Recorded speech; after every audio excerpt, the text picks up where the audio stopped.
folks, you got to get your kids out of public schools. I mean, you just got to get your kids out of public schools. I don't know any other way to say it.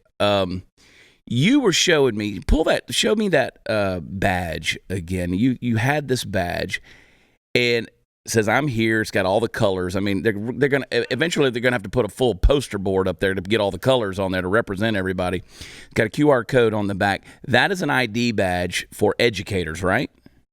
That's correct. And what's it for?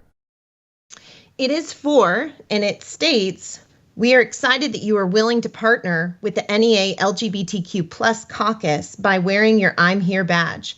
By wearing our badge, you tell everyone that you are a safe person to discuss LGBTQ plus issues.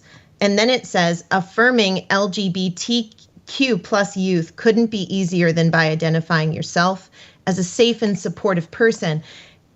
This also comes with a disclaimer that indicates that if you are not a safe person, to not wear the badge. So now teachers are being cordoned off by this particular caucus group of who is safe and who is labeled not safe. See, that's the thing. That's the big thing that bugs me. Obviously, you know, if any child, any young person is dealing with identity issues or whatever they're going through, obviously you want to be an adult that they can come and talk to and receive counsel if that is your role in that child's life.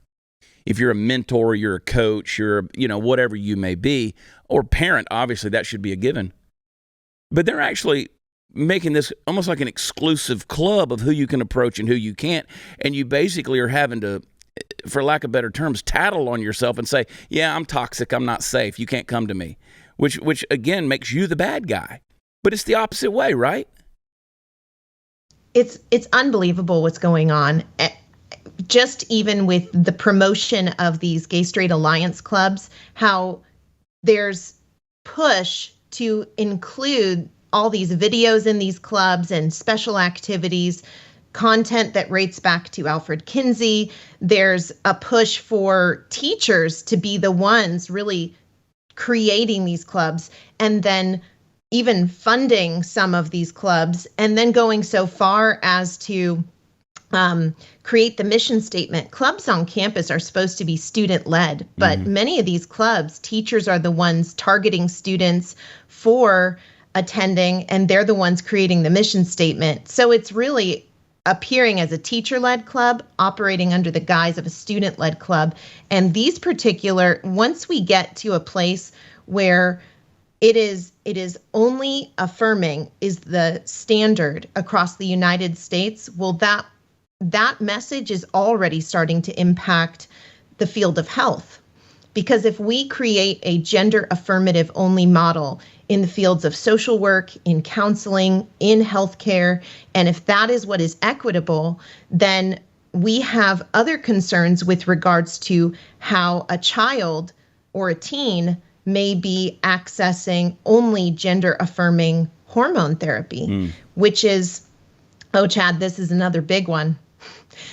Because back in 2019, the California Teachers Association wrote in their State Council of Education notes and had a vote that they want students to be able to, in the future, obtain gender-affirming hormone therapy without the barrier of parental permission.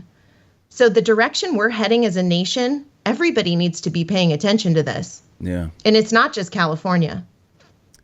You know, and you're right. People say, oh, it's California, and I try to tell them all the time. Listen, we just yesterday here in Texas, in Dallas, they had the children's drag show. This kind of going viral now with some of our friends who went out there and videoed some of this stuff.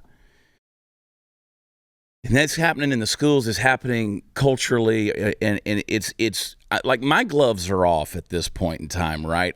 You keep uncovering all this information, and I just keep pissing people off because I'm just saying it as bluntly as I know how to say it. If you enjoyed this video, hit like and subscribe to our channel so you'll be sure to see similar videos from BlazeTV with the added bonus of signaling YouTube that your voice and opinion still matters. And if you're looking for more great conservative content, check out one of the 2 videos suggested here.